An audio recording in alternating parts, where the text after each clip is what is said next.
Hello, my name's Sam Patel, and we are going deep into Kickstarter, Indiegogo, and crowdfunding. I am helping you understand all of the things around it, and today's episode is all about Kickstarter misconceptions. So stay tuned.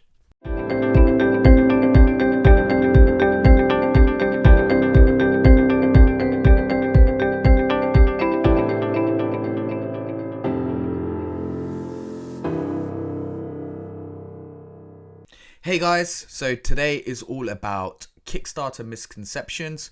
There's so many of them and it's so confusing to understand, and I really want to help you get to the bottom of this and unravel these mysteries. So let's get into it. So number one is Kickstarter is free money. The amount of times I've heard clients say this, or people's projects that haven't done well, and they just believe that all they have to do is list their product up onto the platform and this brings them money. This is further away from the truth and is not true at all. It may have been slightly, there must have been some reason for this little folktale. I can imagine, when in the early days, maybe 5 years ago, or when Kickstarter first came out, when it was a new thing, you could potentially put up a project because there wasn't that many projects. It wasn't a well-known thing. And if your project was good enough, it was a good way of promoting it. But now it's a very different thing. You need to be able to build up that community, build up that tribe of following that's going to be able to join you and purchase this product or service or whatever you've created in the first couple of hours. You need to be able to generate at least 200 sales in that first hour. Otherwise, it's not going to do well for you.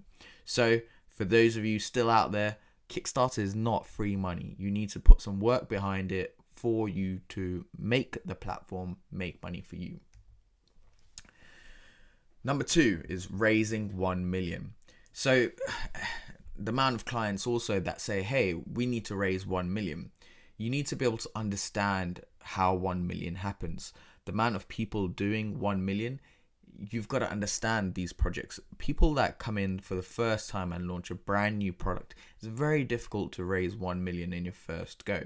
The people that are raising 1 million are those who have launched 2, 3, 4, 5 times, or people who have an existing business. So those who have existing businesses are the ones that are generating 1 million, or they've just jumped onto a trend at the right time. So recently there was a trend all about being eco-friendly and protecting the oceans and things like that, and a lot of products did really well just because of that. Recently there's obviously been the viruses, and again all the cleaning products did quite well during this, but they were motivated by the project building up a community beforehand, and this helped the project do really well, and then this helped that product be known in the wider Kickstarter community, and it helped it get to that 1 million. So whenever you see a project that's done 1 million, try and understand where these projects have come from. They're not first time builders. They're people who have done 2, 3, 4 campaigns. And every time they're doing a campaign, they're spending at least 50,000 to 100,000 a campaign. If you spent, 300,000, half a million, then you're probably going to end up getting to 1 million. The other people that are raising 1 million are the ones that are chucking in serious amount of money. So, for these people, they see it as a launch vehicle. They have specific goals and they just say, okay, let's just chuck 300, 400, 500k into it, because all we want to do is get as many volume as possible, and this is our first flagship project, so we want to make sure it causes enough splash in the market, and that's it. So you've got to be able to understand, am I looking for 1 million? What is your goals? What is your budget? And how much do you have to spend? You're not going to be able to get to 1 million by spending 10,000. It's not possible. Number three is, if your campaign fails, it's the end of the world. This is not the case. The amount of campaigns that have failed and done a relaunch and gone on to be mega successful, there's so many. We did so many campaigns. We did Mobiscribe, which was an e-ink tablet. They worked with one of our competitors who only helped them raise $500. We reached out to them and said, hey, you need to do a relaunch of this campaign. We looked at what was going on, we looked at the messaging, we fixed up the community, we built up better quality leads, and we helped this campaign get to 500,000, and it was amazing to see, right? The campaign creators, they weren't trusting us at the beginning, because they're like, oh no, what's the difference between this agency and the other agency? And we showed them, we helped them show them, look, keep the trust in our process. Our process is very different to other agencies, and we will help you be successful. The other misconception is that if you fail, then it's going to ruin your reputation. This is again not the case. If anything, backers understand if a project is unsuccessful, that it's better to cancel it rather than taking people's money and not delivering the project. So it's better that you cancel your project and relaunch it than is just to keep going for the sake of saving face. So don't think about it's going to ruin your reputation, it's going to ruin your brand. This isn't what happens. So many campaigns have failed and they've still gone on to be mega successful in the future. So don't be scared if you think that your campaigns are going to fail. Number 4 is I've got loads of friends and family that are going to help support my project. So this is another big thing. A lot of times we ask campaigns, okay, how much community have you created? And they say, oh yeah, we've got about 500 friends and family. And I was like, well, wait a minute, that sounds a bit strange, right?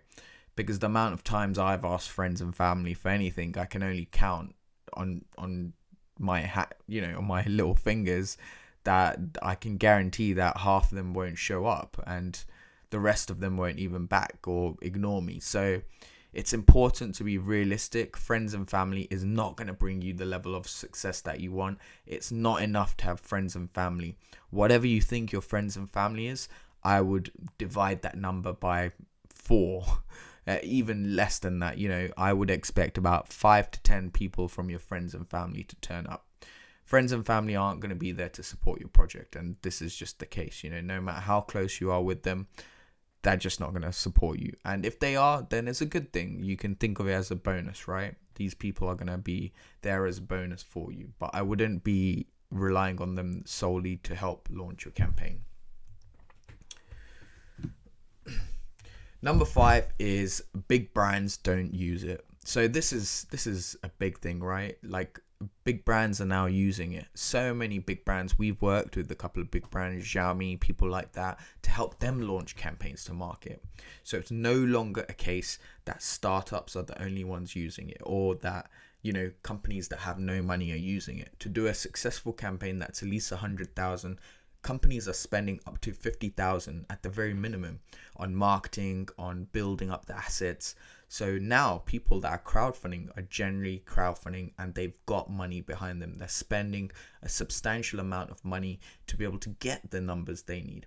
So it's no longer just a thing where someone who's got an inventor or someone who's got a hope and a dream and they're just coming onto the platform. Obviously, it depends from category to category, but it's important that you're not just relying on this, and it's also for brands as well. It's not just for those who need the money. It's everyday brands that are using it as a launch strategy, as a launch vehicle onto the market. And then this is a really something that I encourage more brands to do. Use this vehicle that's there to launch your new products to market. Use it for validation testing. Use it for everything that you need. So I would recommend big brands to use it. 7, people think that you can launch on Kickstarter and not deliver a project. This is far from truth. Any clients that come to us and we have any doubt on their capability of deliver the project, we turn them down straight away. We are not in this business to help deliver products that have no ambitions of delivering. I look through every project that we take on. I look at what they've done. I look at the prototypes. I look at the technology behind it. I try and understand every element. I try and understand their marketing plans. I'm very clear from the very beginning. Look, this is what your costs are. This is what's going to cost. This is how much you need. If you don't have this, we are not going to be taking you on board. This is not free money. This is not a way to scam people out their money. So please do deliver the projects. This is the fundamental thing. If you can't deliver the product, if you don't have enough funds, don't launch in the first place.